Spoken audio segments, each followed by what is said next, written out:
Hello, everyone. It's a pleasure to participate in this virtual meeting and to tell you a little bit about Aromatic Plant Research Center and what we do. My name is Aaron Sorensen. I'm the owner and CEO of Aromatic Plant Research Center, often just called APRC. Now, APRC focuses on research and testing of aromatic plants and the essential oils and extracts produced from these amazing plants. Today, I want to take the majority of the time I've been given to talk about essential oil quality and purity, what we at APRC do to help ensure our clients are providing their customers with the best Mother Nature has to offer, and our close partnership with doTERRA. Now, I do want to take just a moment to introduce some of the wonderful people that I have the pleasure to work with at APRC. I don't have all the time I would need to take to talk about each of these amazing people, but I do want you to know we have a diverse, passionate team from all over the world with global experience. We have chemists, engineers, biologists, environmental scientists, professors, and more that have more than 100 years of combined experience specifically in studying aromatic plants. On top of their education and experience, they are all exceptional people, and we really do care about what we do. Now, at APRC, we have 4 primary pillars or objectives that encompass everything that we do and that all of our goals are focused around. First, our unique analytical techniques are concentrated on the natural compounds produced by the hundreds of aromatic plants that we study. But we also do research on thousands of synthetic compounds that are produced by chemical companies that mimic those compounds produced in nature. Understanding what compounds plants naturally produce and how they produce them gives a big advantage in being able to test and tell if an essential oil is truly pure or if it has been manipulated in any way. Now, our unparalleled research on detecting adulteration in essential oils is one of the primary ways APRC is unique among third-party testing laboratories. Next, our passion for plants and healthy environmental practices leads to sustainability and research of these precious commodities, and this is intrinsic to the research APRC does. APRC has the opportunity to gather data, samples, look at the history, and additional research on many, many different types of aromatic plants from around the world to provide our clients and the scientific community with reliable information on the long-term health of these plants. Third, with all of our testing, which involves thousands of samples each year, and the data gathered during sustainability efforts, we want to share what we have learned with the academic community and also with people that are genuinely interested in aromatic plants. We do this through publications of peer-reviewed scientific papers and collaboration with many different labs and universities globally. To date, we have over 700 publications as a team, and we continue to expand that number as our research goes on. APRC has a unique team well-suited and experienced in publications so that what we learn can be utilized by others for the benefit of everyone. Finally, the final pillar, with half of the executive board at APRC being professors at one point in their life, and education and teaching is a natural component of what APRC does. We love aromatic plants and the essential oils, and it's a pleasure for us to be able to share what we have learned with anyone who is interested in this fascinating world. I would encourage everyone to look up our YouTube and Facebook pages as our posts are focused on education and continued learning. Now, let's talk about something that I would bet is very important to everyone listening, and that I know from my experience in working with doTERRA doTERRA is very concerned with. I'm referring to adulteration in essential oils. Now, when we talk about the quality of essential oils, it is helpful to understand how essential oils are adulterated, and unfortunately, how commonly they are adulterated in this day and age. So I define the adulteration of essential oils as the intentional addition to an oil to enhance its aroma, extend the amount, and even create an oil altogether. Now, these adulterations happen because there is a significant amount of money that can be made through the many, many different ways essential oils are adulterated. Adulteration can be as simple as adding a cheap pressed oil like a castor oil to extend a rare oil, to very sophisticated chemists adding natural compounds in just the right amounts and in just the right ratios to make it very challenging, if not nearly impossible, to detect what they have done to adulterate these oils. Now, in our experience, around 80% of all essential oils on the market have been adulterated in some fashion. I intimately know a lot of these techniques because I've spent many years in the industry and I've been involved with these means of adulteration. The dishonesty involved with these common practices in the essential oil industry is one of the major reasons that Dr. Satya and I started APRC, so we could help inform people what is happening and provide our clients, like doTERRA, with the latest means in detecting and then, of course, in avoiding adulteration. Now, let's talk about some of the research and adulteration detection techniques that APRC has done using a couple specific examples. I've had the good fortune to visit Australia and New Zealand, which is where the examples are going to come from, but also I've visited many other places throughout the world to do research on a vast variety of aromatic plants. Attached are some pictures of one of the finest tea tree farms in Australia. Australian tea tree is considered to be the best tea tree essential oil in the world, which means it is often mixed with inferior oils, and adulterated in a lot of different ways. One of the ways we at APRC help to ensure the purity of essential oils is to study the farms where they are grown, understand the propagation, planting, care, harvesting, distillation, and so forth of the plant. In this way, we can know what should and should not be in the resulting oil from the plant, even down to the most minute compounds. There are many strains of various species of essential oils, and a great deal of science has gone into propagating the most resilient, high-yielding, and best quality profile of an essential oil, like these flats of tea tree seedlings in the top left corner. Now, when the tea tree grows to be about 5 feet tall, you can see me in this picture on the top right.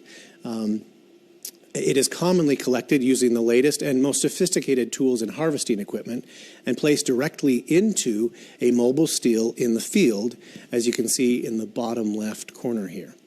That way, the still can be moved and placed into a large-scale distillation setup like that found in the bottom right picture. Now, this is a highly efficient and effective means of producing a superior quality essential oil on a very large scale. Now, knowing all these intimate details of how each oil is produced, in this case, Australian tea tree essential oil, gives a good base for being able to test subsequent production and each batch and ensure nothing has been added to the resulting oil. There are additional steps that are taken to ensure the purity of essential oil, including getting samples of raw materials from the farm, like these tea tree leaves that we collected from this farm in question. We gather the samples like this, and we put them in our lab scale distillation and test the resulting oil. And again, we're looking for the chemical profile to ensure that it is pure. Now, the picture on the left is one of our lab scale distillations, as I mentioned, and this is where we test and distill many different types of plants to be able to then do multiple tests along with multiple types of tests, which are reviewed by experienced chemists, and which is the best way to ensure the purity in essential oils. APRC goes through at least 2 rounds of testing of every lot of essential oil doTERRA ends up purchasing. Now, this is just one of the many steps doTERRA takes to ensure purity in essential oils. Now, on the other end of the production scale, as far as sophistication is concerned, is the production of New Zealand Douglas fir essential oil. Now, honestly, this is one of my personal favorite essential oils, and I really enjoyed this research as I was able to be in the mountains around Queenstown, New Zealand, which is one of my favorite pictures I've ever taken on the left here in these mountains near Queenstown. As we research the production and ways of ensuring the purity of this essential oil, we learn a great deal about how to keep it pure, too. Douglas fir is actually an invasive species in New Zealand, so the removal of the trees is helping the native New Zealand species propagate, but also providing jobs for local people and also produce the beautiful essential oil from the harvested trees. Now, in contrast to the tea tree oil, Douglas fir is produced on a relatively small scale and is far more labor-intensive to collect. The picture of the still on the right here is a unique design that is mobile to be able to accommodate the need to harvest in various locations. It can be moved wherever the harvest needs to happen and distilled where the harvest happens. APRC has been able to test many different Douglas fir samples for our general research and for educational purposes. But of course, this is also very helpful in being able to detect if anything has been added to the Douglas fir essential oils.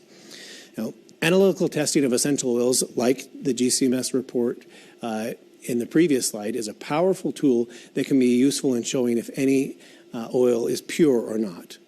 We did recently test some products from a company in New Zealand and found clear signs of adulteration.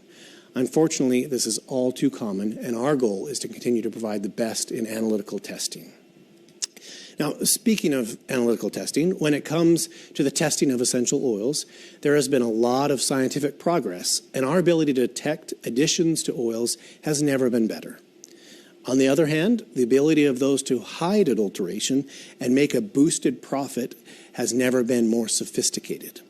To be able to ensure that we are doing all we can to look for any addition to an oil, many different types of tests are done. Here's a list of some of the different tests APRC routinely does to ensure essential oils are pure. Now, some of these tests are more informative than others, but they all do provide a piece of the puzzle, a clue, if you will, into the story of the essential oil. I want to take just a moment and focus on two of them and to give you a little more detail about what it is that we do and how we tell when an oil is pure. The first is GCMS, gas chromatography mass spectrometry, which I would guess many of you are familiar with or have at least heard of. GCMS is ideal for testing essential oils, as this means of testing looks at the volatile, meaning the compounds that easily go into a gas phase of a sample, and essential oils are made of volatile components. So a sensitive detector on GCMS can, in theory, see every volatile compound in that sample, even the most minute compound. This is very helpful in being able to see if there is anything in the oil that should not be there. Now again, knowing what to look for is a completely different story and takes many years to understand. But I don't have time to get into all that. But know that the team at APRC has spent decades studying and researching this story of adulteration and improving our ability to detect adulteration. The other test that I wanted to briefly mention is liquid chromatography mass spectrometry, or LCMS. It's similar to GCMS in the manner the test is performed, but instead of examining just the volatile components, the sample stays in a liquid state, which allows for heavier, more bulky compounds to be identified, compounds like pesticides. Now, we keep a close eye on pesticide levels on all of the samples that we test using means like LCMS, and can tell when unfounded reports come out because we look at every lot and keep a history of the results. Now, I do appreciate that with doTERRA's popularity, they are often a target for competitors. At APRC, we use solid science and the latest in analytical techniques, and this plays a big part in ensuring that the truth is what prevails with any questions that arise. Now, in my years as researching and testing aromatic plants and essential oils have taught me that multiple layers of testing and research, education, relationships are needed to ensure the highest quality essential oils. When it comes to testing, the more diverse array of tests done gives more information, more pieces of the puzzle, if you will. And the more pieces you add to the puzzle, the bigger picture comes to light, and being able to tell if an oil is really pure or if it's been played with in any way. The more tests you do, the more information you can glean, and the more you can see the bigger picture. Understanding and seeing the full story and history of an essential oil can be a difficult task, but working with the right partners, taking all the difficult steps in sourcing, including testing, is the best way to provide the purest, highest quality essential oils like those sold by doTERRA. It's been a pleasure to spend time with you, and I look forward to the time when, in the near future, when we can all be together in person. I'd like to also invite you to connect with APRC and continue to learn with us about the amazing aromatic plants and essential oils they produce. Please follow us on Facebook, Instagram, LinkedIn, YouTube, and the blog on our website, and look for other upcoming webinars. Our website is aromaticplant.org. Thank you and take care.